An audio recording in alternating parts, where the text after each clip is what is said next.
중국 지역에 워낙 중국은 사람이 많으니까, 그리고 민족들이 많다 보니까 다양한 문화들이 있죠. 근데 그 문화들 중에 그 전통 공연들 중에 변검이라는 공연 혹시 들어본 적 있어요? 변검. 변검. 들어본 적 있는 형제, 자매 있어요? 혹시 본 적 있는 머리를 정리해가지고 깜짝 놀랐어요. 본 적 있다는 줄 알고. 다 본 적이 없네요. 변검이 뭔지 알아요, 우리 형제? 뭐요? 이게 뭐야, 얼굴이 이렇게? 그쵸? 아마 이거 설명 들으면 알 거예요. 제가 짧은 영상을 한번 찾아봤거든요. 한번 지금 같이 볼까요? 변검 영상? 예, 알겠죠? 그쵸? 예, 뭔지 다 기억 이제 나죠? 한 번쯤은 아마 본 적이 있을 거예요. 근데 이 공연은 사람에게 있는 다양한 감정을 가면으로 표현한 거래요. 그래서 기쁨, 슬픔, 뭐 다양한 감정들을 이 가면에 담아서 이렇게 바뀌는 그런 모습들을 공연으로 표현한 건데, 근데 이런 비슷한 가면이라는 개념이 고대 그리스에도 존재했었어요. 고대 그리스에 바로 페르소나라는 이름으로 존재했었어요. 페르소나는 고대 그리스에서 연극이 굉장히 발달했었잖아요. 그런데 그 연극 때 사용하는 배우들이 쓰는 가면을 원래는 페르소나라고 불렀어요. 그런데 이거를 후대에 심리학자 중에 칼 융이 이 페르소나라는 개념을 심리학에 끌어와서 사용했어요. 그래서 뭐라고 이야기를 했냐 하면, 인간은 1000개의 페르소나를 가지고 있어서 상황에 따라 적절한 페르소나를 바꿔가면서 살아간다 라고 칼 융이 이야기를 했어요. 그래서 요즘 페르소나라는 이야기를 딱 하면은 옛날처럼 그런 연극에 쓰는 가면이라는 개념보다는 심리학에서 다른 사람에게 보여지는 나의 성격, 다른 사람에게 보여지는 나의 성격을 페르소나라고 일컫게 되었어요. 실제로 우리도 다양한 페르소나를 가지고 살아가죠. 그쵸? 과거에는 하나의 일관적인 페르소나를 가지고 사는 게 보편적이라고 생각했어요. 그런데 현대에 와서 환경과 미디어의 발달에 따라서 우리가 다양한 페르소나를 가지고 살게 되었어요. 그리고 그러한 모습들이 지금 우리에게는 이제 자연스러운 것이 되었죠. 단적으로 요즘 청소년 나이대의 아이들에게 심리검사를 해보면은 이전에는 나오지 않았던 질문들이 나온대요. 그러니까 예를 들어서 나는 뭐 다른 사람에게 먼저 말을 걸기를 좋아합니까? 뭐 이런 질문이 심리검사에 나올 수 있잖아요. 근데 이런 질문이 심리검사에 나오면 아이들이 그 질문을 딱 받아보고 그러고 나서 오히려 역질문을 한대요. 뭐라고 하냐면은 어떤 나의 모습에 대해서 대답하라는 거예요? 이렇게 물어본대요. 이런 질문들이 많이 나온대요. 이게 무슨 말이냐면은 가상세계의 나와 현실 세계의 나 중에 어떤 나의 모습으로 대답하라는 거냐고 물어본다는 거예요. 그러니까 이 요즘 시대의 우리 아이들에게는 이 두 개의 인격이 서로 다른 페르소나로 한 아이 안에 한 사람 안에 공존을 하는 거예요. 그리고 그걸 상황에 따라서 그 페르소나를 바꾸면서 사는 게 너무 익숙한 시대가 되었어요. 근데 곰곰이 생각해 보면 우리도 그런 게 있어요. SNS를 하잖아요. 그쵸? 근데 SNS를 하면서 하나의 계정만 만들지 않아요. 요즘에 보면은 인스타 계정을 만들어도 하나는 일상용, 하나는 혹시 뭐 연애를 하고 있으면 연애 용도, 애인과의 러브스타그램, 그리고 또 연예인을 좋아하면 연예인 덕질용, 이렇게 해가지고 계정을 다양하게 만든단 말이에요. 그리고 그 세 계정의 주인은 나야. 그런데 그 세 계정에서 서로 다른 나의 자아가 나오는 거야. 그래서 막 일상용 계정에 나는 시크하고 도도해. 그래서 막 사진 올리는 거 막 평화광장 카페에서 커피 한 잔 딱 이렇게 사진 찍어놓고 바쁜 순간에도 한 잔의 여유를 즐기는 나, 이런 나를 나는 사랑할 수밖에 없다, 뭐 이런 거. 그쵸? 그 해시태그 평화광장, 해시태그 카페인 막 이런 거 막 올리잖아요. 그쵸? 그리고 막 연애용 계정에서는 막 멋지거나 귀여운 모습을 막 보여줘요. 막 알콩달콩한 모습들을 막 보여줘요. 그 연예인 덕질용 계정에서 막 하하거리면서 막 연예인들을 좋아하고 막 이런 모습들, 막 그런 연예인을 찬양하는 그런 모습들이 나타나기도 해요. SNS 계정에서만 갈라지는 게 아니죠. 나뉘는 게 아니죠. 집에서의 나의 모습이 있고, 그렇죠? 그리고 학교에서의 나의 모습이 있어요. 서로 다르죠. 자녀로서의 나의 모습이 있어요. 그 친구를 만날 때의 나의 모습이 있어요. 또 서로 다르죠. 교회에서의 나의 모습이 있어요. 그 직장에서의 나의 모습이 있어요. 이것도 또 서로 다르단 말이에요. 이렇게 우리는 지금 다양한 페르소나를 가지고 살고 있어요. 학생으로서, 자녀로서, 친구로서, 동역자로서, 현실과 가상 속에서 서로 이렇게 넘나들면서 우리가 지금도 살고 있단 말이죠. 그런데 우리가 아무리 이렇게 다양한 아무리 다양한 페르소나를 표현하면서 살아간다고 해도 우리에게는 그 모든 나의 기반이 되는 하나의 뿌리가 있어요. 바로 우리의 본 정체성이 어디에서 나오는가? 따라해 봅시다. 하나님의 자녀. 다시 한번 해볼까요? 하나님의 자녀.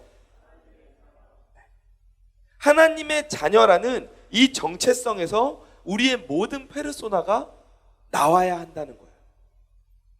우리는 우리 삶의 모든 순간과 상황 속에서 이 하나님의 자녀라는 정체성이 드러나도록 살아가야 합니다. 내가 어느 곳에서 어떤 페르소나를 가지고 살아가고 있든지 나는 그 뿌리 속에 하나님의 자녀라는 정체성을 가지고 실제로 그 정체성이 드러나는 그런 삶을 살아야 한다는 거예요.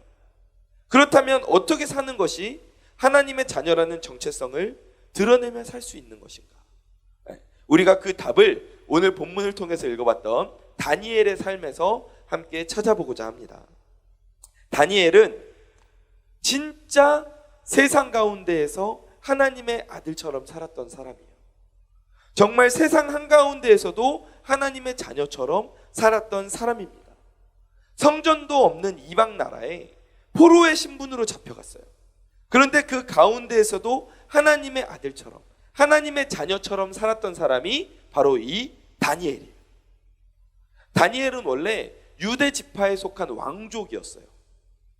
그냥 일반적인 가문에서 태어났던, 평민의 가정에서 태어났던 그런 사람은 아니었어요. 왕족이었단 말이에요. 그러다가 바벨론이 이 유다를 1차 침공하였을 때 포로로 잡혀서 이 다니엘이 바벨론으로 끌려가게 됩니다. 이때가 학자들이 추정하기에는 12살에서 15살 정도가 되지 않았을까 추정을 해요. 그리고 끌려간 바벨론에서 3년간 훈련을 받은 뒤에 느부갓네살 왕의 시종이 되죠. 이 훈련은 사실 바벨론 입장에서는 유다의 정체성을 상실시키며 자연스럽게 유다로 하여금 복종하게끔 하는 작업이었어요. 그러니까 막 자라나고 있는 이 다음 세대에게 집중적으로 투자하면서 왕궁에서 왕이 먹는 음식들을 먹이고 바벨론의 학문을 집중적으로 가르치면서 서서히 원래 가지고 있었던 유다 민족으로서의 민족성이라든지 그 정체성, 가치관을 없애고 그 자리에 바벨론의 민족성과 사상을 채워넣는 거예요. 그리고 시간이 지나면 이제 이들이 친바벨론 인물들이 되어서 바벨론이 큰 힘을 쓰지 않더라도 그 유다 민족 가운데에서 친바벨론 파들이 이제 인물들이 나오는 거예요. 그러면 바벨론이 원하는 대로 그 민족을 좌우하면서 영향력을 미치면서 이렇게 끌고 갈 수가 있겠죠. 근데 이게 바벨론의 입장에서는 이득이었을지 몰라요. 근데 이 유대 민족에게는 그야말로 민족 정체성이 사라질 수 있는 위기였단 말이에요. 그대로 다 그렇게 잡혀가서 그렇게 교육받고 리더들이 그렇게 바벨론화 되어서 다시 유대 민족을 이끌어 나간다면 그러면 유대 민족의 정체성은 어디로 가겠어요? 사라질 수밖에 없잖아요. 그런데 그 중에 한 소년에 불과했던 이 다니엘이 오늘 말씀에서 결단을 내리는 거예요. 우리 오늘 본문 말씀 8절 함께 읽어보겠습니다. 시작. 다니엘은 뜻을 정하여 왕의 음식과 그가 마시는 포도주로 자기를 더럽히지 아니하리라 하고 자기를 더럽히지 아니하도록 환관장에게 구하니. 아멘. 이 바벨론 인재 양성 프로젝트에 다니엘과 다니엘의 세 친구가 뽑혔어요. 이제 이들은 왕궁에서 나오는 음식을 먹으면서 바벨론의 학문을 열심히 공부를 하게 된 거예요. 근데 다니엘이 여기에서 한 가지 결단을 내립니다. 어떤 결단을 내리죠? 말씀에 나오잖아요. 어떤 결단을 내리죠? 네. 지금 나는 대답이 너무 안 나와서 뒤에 혹시 내 얼굴이 나오고 있나 하고 지금 뒤를 돌아봤어요. 말씀이 나오고 있네요. 어떤 결단을 했어요? 그쵸. 왕의 음식과 왕이 마시는 포도주로 나를 더럽히지 아니하리라. 그러니까 안 먹겠다는 거예요. 안 먹겠다는 거예요. 그리고 채식을 하겠다고 결단을 합니다. 나는 이거 음식 안 먹겠다. 왜 이런 결단을 했을까요? 왜 이런 부탁을 황관장에게 했을까요? 다니엘이 베지테리언이어서 그랬을까요? 그러면은 저기 평화광장에 있는 채식 뷔페를 가야죠. 그죠? 왜 이렇게 결단을 했을까요? 아니, 왜 결단을 했냐고. 왜 결단을 했겠어요? 심심해서? 그냥? 난 야채가 좋으니까 다이어트 하려고? 아니죠. 첫째, 뭐예요? 이 음식들 중에는 이스라엘 율법에서 정결하지 않다고 정했던 그 음식들이 포함되어 있었어요. 이 음식은 너희가 먹으면 안 돼. 이 음식은 정결하지 않아. 하나님이 지정해 주셨던 그 음식들, 부정한 음식들이 여기 포함되어 있었던 거예요. 그래서 다니엘이 거절을 했고, 둘째로 이 음식들은 그냥 음식을 차려가지고 나온 음식이 아니었어요. 바벨론의 우상 신들에게 제사로 바쳐졌다가 온 음식이었단 말이야. 그러니까 이 두 가지 이유 때문에 다니엘은 나 이 음식 안 먹겠다. 그렇게 선언을 한 거예요. 부탁을 한 거예요. 그리고 이 두 이유를 하나로 다시 정리하면 왜 다니엘이 이런 결단을 했습니까? 하나님께서 기뻐하시지 않기 때문에. 하나님께서 기뻐하시지 않기 때문에 나는 이 음식 먹지 않겠습니다 라고 결단을 한 거예요. 그리고 또 이제 시간이 흐르게 돼요. 그 다니엘에게 한 가지 사건이 또 일어납니다. 우리도 잘 알고 있는 다니엘의 사자굴 사건이죠. 네. 우리 다니엘 6장 4절 말씀 함께 읽어보겠습니다. 그리고 미안한데 저 물 좀 주면 좋겠어요. 네. 우리 다니엘, 제가 물을 챙겨오는 걸 깜빡했어요. 다니엘 6장 4절 같이 읽어봅시다. 시작! 이에 총리들과 고관들이 국사에 대하여 다니엘을 고발할 근거를 찾고자 하였으나 아무 근거, 아무 허물도 찾지 못하였으니 이는 그가 충성되어 아무 그릇됨도 없고 아무 허물도 없음이었더라. 아멘. 이 총리들과 고관들이 승승장구하는 다니엘을 보면서 너무 질투가 나는 거예요. 그래서 막 째려보면서 말하는 거예요. 저 다니엘만 없었어도 막 이러면서 막 옛날 막 조선시대에 막 이렇게 막 후궁들이 막 이렇게 막 이렇게 막 보면서 막 하듯이 저 다니엘만 없었어도 막 이러면서 막 째려보는 거야. 막 눈을 흘겨보는 거야. 질투가 나는 거야. 내가 쟤만 없었어도 더 출세할 수 있는데, 저 자리에 내가 올라갈 수 있는데. 그래서 막 다니엘이 막 시기 질투하는 거예요. 그래서 눈에 불을 켜고 어떻게 하면 저 다니엘을 저 자리에서 끌어내릴 수 있을까? 그러면서 막 작정을 했어요. 그리고 그 방법으로 고민 끝에 들고 나왔던 카드가 뭐냐 하면 왕 외에 다른 신들에게 절을 하면 사자굴에 그 사람을 던져 넣는 그 법을 만드는 거였어요. 그래서 이런 총리와 고관들이 이제 왕에게 그 계략을 이렇게 제시를 하죠. 물론 왕이 다니엘을 너무 좋아했기 때문에 그 앞에 가서 저희가 사실은 다니엘을 함정에 빠뜨리려고 이 계획을 세운 겁니다, 이렇게 말을 하진 않았지. 그 계획을 속이고 왕에게 그 본 목적은 속이고 마치 왕을 정말 존중하고 왕을 너무 정말 충성된 종처럼 섬기는 것처럼 해서 그 법을 통과시킨 거예요. 그래서 이제 사자굴법이 만들어졌어요. 누구든지 왕 위에 다른 신들에게 절을 하면 사자굴을 던지는. 그래서 이제 왕 위에 신들에게 절을 하면 어떻게 돼요? 사자굴행 KTX를 탄 거나 마찬가지. 급행 열차를 타고 사자굴로 이렇게 들어간 거나 마찬가지. 그런데 이때 다니엘이 이 상황을 알았어요. 지금 흘러가는 이 분위기를 알았어요. 그리고 나서 다니엘이 이 상황을 어떻게 받아들입니까? 어떻게 받아들여요? 생각지 못한 그 컵이 왔어요. 예. 어떻게 이 상황을 받아들여요? 아니 솔직히 다니엘의 위치 정도 됐으면 생각해 보세요. 다니엘 위치 정도 됐으면 왕의 총애를 받고 있잖아. 자기가 그냥 그냥 일반적인 평범한 시민 중에 한 명이 아니에요. 왕의 총애를 받고 있는 고위 공직자 중에 한 명이라고. 그런데 그 상황을 이용할 수 있었음에도 불구하고 자기가 그동안 다져온 정치적인 입지와 정치적인 인맥을 활용해서 오히려 자신을 무너지게 만들려는 이들을 잡아서 역으로 그들을 무너지게 만들 수도 있었어요. 다니엘은 충분히 그렇게 할 수 있는 위치와 능력이 됐을 거예요. 그런데 다니엘은 이들을 그렇게 상대하지 않았죠. 자신을 함정에 빠뜨리려고 하는 이들을 미워하거나 정죄하거나 비난하지 않았어요.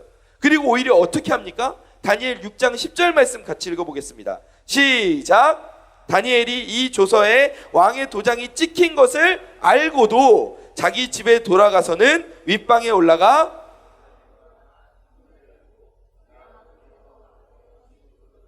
기도하며 그의 하나님께 어떻게 했더라? 감사하였더라. 아멘.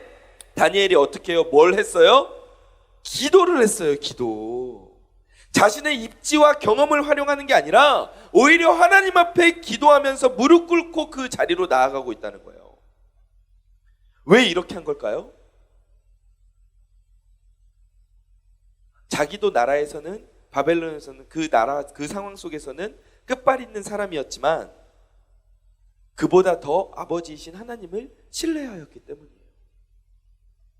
자기 정체성이 나는 하나님의 아들이야, 나는 하나님의 자녀야, 이걸 정확하게 다니엘은 알고 있었던 거예요. 그래서 기도했고, 지금 비록 내가 고국을 떠나서 성전도 없는 이런 이방 나라 속에서 살고 있지만, 당장 이제 내가 사자굴에 던져질 위기 앞에 그렇게 놓여 있지만, 그 상황 가운데에서 어떤 다니엘의 페르소나가 드러나요? 하나님의 자녀라는 페르소나가 드러나는 거예요. 이 두 사건을 통해서 볼 때 우리가 하나님의 자녀라는 정체성을 드러내기 위해서 어떻게 살아야 하는가? 첫째, 따라해 봅시다. 뜻을 정해야 한다. 본문 8절 말씀 다시 한번 읽어봅시다. 시작. 다니엘은 뜻을 정하여 왕의 음식과 그가 마시는 포도주로 자기를 더럽히지 아니하리라 하고 아멘. 다니엘이 무엇을 정했다고요? 뜻을 정했어요. 뜻을. 어떤 뜻을 정했죠? 바벨론의 음식과 포도주로 나 자신을 더럽히지 않겠다. 결단을 한 거예요. 나는 세상을 의지하지 않겠다. 나는 세상의 향락에 빠지지 않겠다. 이렇게 다니엘이 그 마음의 뜻을 정한 겁니다. 그리고 그 뜻을 정한 대로 삶을 통해서 다니엘이 살아낸 거예요. 지금은 내 페르소나가 이방 나라에 잡혀와 있는 그 청소년 포로이지만 세상 사람들이 보기에는 이방 나라와 높은 사람들이 나에게 시키는 대로 해야지 내가 살아남을 것 같지만 그 가운데에서 내가 하나님의 자녀처럼 제대로 살겠다. 하나님의 자녀처럼 제대로 살겠다고 뜻을 정한 거예요. 근데 이 뜻을 정한다는 것은 매우 중요한 거예요. 얼마 전에 제가 하당 포르모에 있는 다담골에서, PPL 아닙니다, 다담골에서 제가 식사 약속이 있었어요. 그래서 저는 즐거운 마음으로 이제 약속 장소에 갔습니다. 그리고 이제 약속한 그 분을 기다리고 있었어요. 그런데 약속 시간이 좀 지났는데도 이분이 안 오시는 거예요. 그래가지고 혹시라도 무슨 일이 생기셨나 오시다가, 그래서 이제 전화를 걸어봤어요. 근데 이제 전화 건너편에서 막 다급한 목소리로 지금 거의 왔다고 막 이렇게 이야기를 하시더라고요. 나중에 도착해서 이야기를 하시는 게 다담골을 가려고 내비를 찍고 출발했는데 포르모에 있는 다담골이 아니라 그 평화광장에 있는 다른 다담골을 찍으신 거예요. 그래가지고 전혀 엉뚱한 곳에 도착하셨다가 다시 제대로 오느라 훨씬 그 시간이 오래 걸리셨다고 말씀하시더라고요. 근데 여러분, 우리 인생도 이와 같아요. 우리가 처음 마음을 먹는 그 뜻, 이게 정말 중요해요. 내가 마음 먹은 그 뜻에 따라서 내 인생의 목적지가 달라져 버리기 때문이에요. 세상 속에서 어떻게 하나님만 믿고 살아? 목사님, 솔직히 살면서 인맥도 얼마나 중요한데요. 인간관계도 얼마나 중요한데요. 일단 한 손으로는 제가 그 인맥 좀 잡아야 돼요. 그리고 지옥은 가면 안 되니까 다른 한 손으로 제가 하나님 이렇게 잡을게요. 그래서 세상하고 하나님을 양손으로 잡고 그렇게 산다, 그렇게 뜻을 정했다, 그러면은 그렇게 살게 되는 거예요. 그렇게 되면은 삶에서 드러나는 모습이 어떻게 되겠어요? 세상 속에서는 세상 사람의 모습대로 사는 거야. 교회에 오면은 교인처럼 사는 거야. 그 안에 하나님의 자녀라는 정체성이 있어요, 없어요? 없죠. 없어요. 그럼 당연히 하나님의 자녀답게 살 수 있어요, 없어요? 없죠. 하나님의 자녀가 누릴 수 있는 평안과 기쁨과 자유를 누릴 수 있어요, 없어요? 없죠. 사랑하는 우리 대학부 형제 자매들, 우리의 모습은 어떻습니까? 여러분은 지금 어떤 뜻을 정하고 살고 있나요?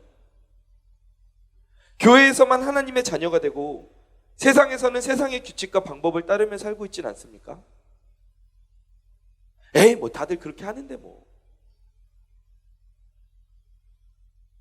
그보다 더 심각한 건 내가 그걸 당연하게 받아들이고 살고 있진 않습니까? 그러면 우린 결단해야 돼요. 뜻을 정해야 합니다. 하나님, 내가 어느 곳에서 어떤 순간에더라도 내가 하나님의 자녀답게 살겠습니다. 내가 하나님의 기쁨이 되고 내가 하나님을 누리며 살겠습니다. 다니엘과 같이 이렇게 뜻을 정하는 삶, 이것이 하나님의 자녀로서 사는 삶인 줄 믿습니다. 우리가 이렇게 살기를 축원합니다. 네. 그리고 우리가 하나님의 자녀라는 정체성을 드러내기 위해서는 또 한 가지가 필요해요. 바로 따라해 봅시다. 하나님을 가까이 해야 한다. 네. 하나님을 가까이 해야 돼요. 우리 야고보서 4장 8절 말씀 함께 읽어봅시다. 시작. 하나님을 가까이 하라. 그리하면 너희를 가까이 하시리라. 죄인들아, 손을 깨끗이 하라. 아멘. 여러분, 다니엘이 사자굴법이 발령되자마자 했던 기도의 모습이 어땠어요? 그냥 이전에 하던 그대로 했어요. 하루 3번 창문을 열고 그 유다를 향해서 기도했어요. 유대를 향해서 기도했어요. 사실 우리가 이 다니엘의 기도 이야기를 듣잖아요. 그러면 야, 이런 상황에서도 기도를 했던 그 다니엘의 깡이 대단하다. 우리가 이런 생각을 해요, 보통. 근데 반대로 한번 생각을 해봅시다. 다니엘이 이렇게 기도를 했기 때문에, 이 정도로 다니엘이 기도를 했기 때문에 그 이방 땅에서 하나님의 자녀로서의 정체성을 흔들리지 않고 지킬 수 있었던 거예요. 지금도 세상은 우리를 얼마나 유혹하고 있습니까? 여러분, 20대 초반에 얼마나 재밌는 게 많아요. 세상에 얼마나 즐거운 게 많습니까? 토요일 저녁에 평화광장에 나가보세요. 물론 우린 다 여기에 모여 앉아있지만, 제가 토요일 저녁에 평화광장에 가끔 이렇게 지나가다 보면 세상에 난리도 그런 난리가 없습니다. 얼마나 이 세상에 재밌는 게 많아요? 우리를 유혹하는 게 얼마나 많습니까? 사탄은 우리를 넘어뜨리려고 하고, 내 안에 있는 죄성은 내가 잠깐만 신경을 안 쓰면 어느새 그 죄성이 막 불타오르잖아요. 그래서 내 인생을 뒤흔들어 놓잖아요. 근데 그 안에서 우리가 얼마나 잘 버틸 수 있어요? 얼마나 잘 버팁니까? 너무 쉽게 무너지진 않습니까? 우리가 앞서 말했듯이 하나님의 자녀로 산다는 건 먼저 하나님 앞에 뜻을 정해야 된다고 말했어요.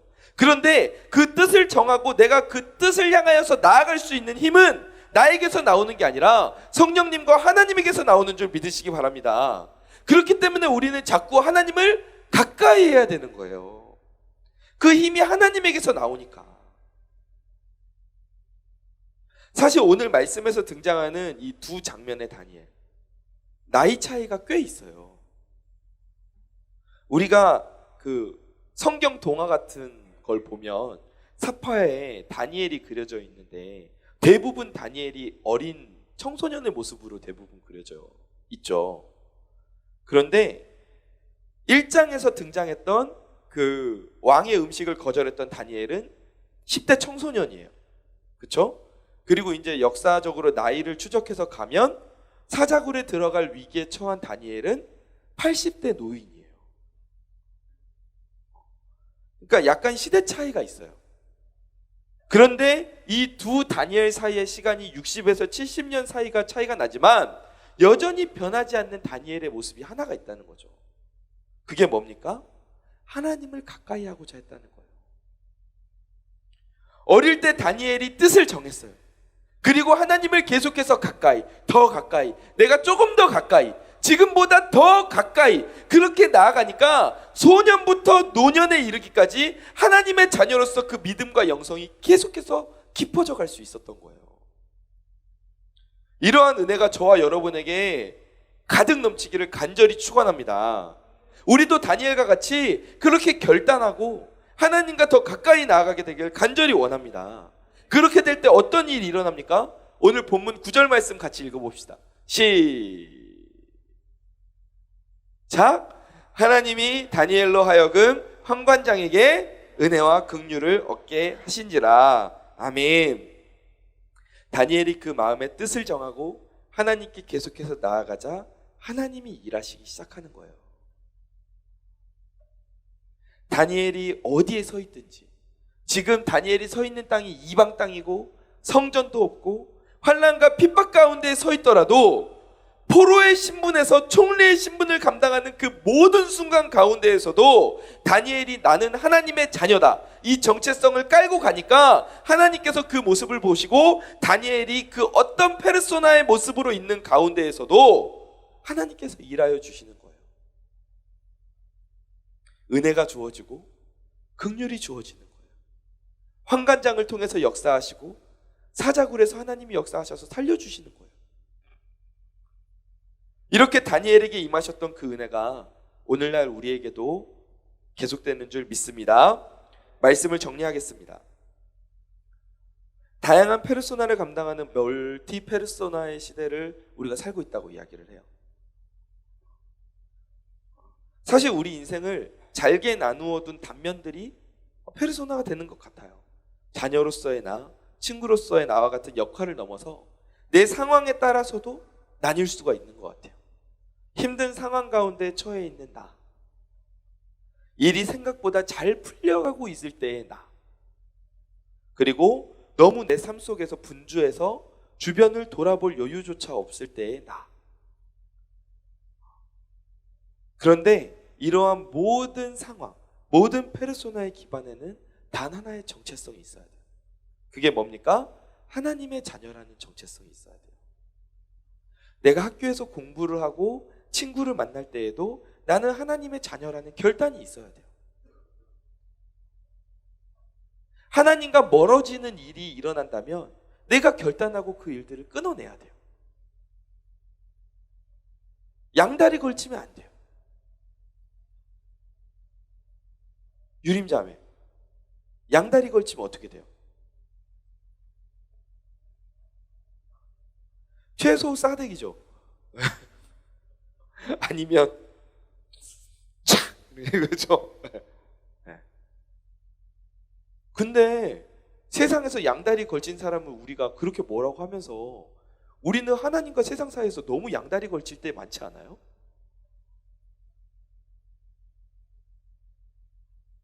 그러면 안 된다는 거죠. 나는 하나님의 자녀다라는 결단이 있어야 돼요. 내가 가정에서 부모님과 형제 자매들을 대할 때에도 나는 하나님의 자녀라는 그 정체성이 그 기반에 깔려 있어야 돼요. 나를 통해 하나님의 모습이 드러나도록 살아야 돼요. 심지어 내가 SNS상에서 인스타를 하거나 페북을 하거나 대화를 할 때에도 나는 하나님의 자녀라는 생각이 있어야 돼요. 그러면 욕하고 비난하고 악플 달고 이런 거 할 수 있겠어요? 내가 교회에 와서 동역자들을 대합니다. 동역자들을 대할 때도 우리는 모두 하나님의 자녀라는 생각이 있어야 돼요. 그 정체성이 기반에 있어야 돼요. 그래야 우리가 함께 사역하는 이들을 사랑으로 돌볼 수 있는 거예요. 물론 나의 힘만으로 이 가치관을 갖고 가기는 쉬워요, 어려워요? 어려워요. 어렵죠. 사탄과 세상이 우리를 너무 세게 흔드니까요. 하지만 다니엘과 같이 나는 하나님만 붙잡겠다. 나는 하나님만 붙잡겠다. 하나님만 붙잡겠다 결심하고 하나님과 기도로, 예배로, 찬양 가운데 더 가까이 나아갈 때 분명히 우리는 하나님의 자녀라는 그 정체성이 내 삶에 새겨지게 될 줄 믿습니다. 이를 통해서 하나님의 나라를 누리며 그리고 나누는 삶을 사는 저와 여러분 되기를 주님의 이름으로 간절히 축원합니다.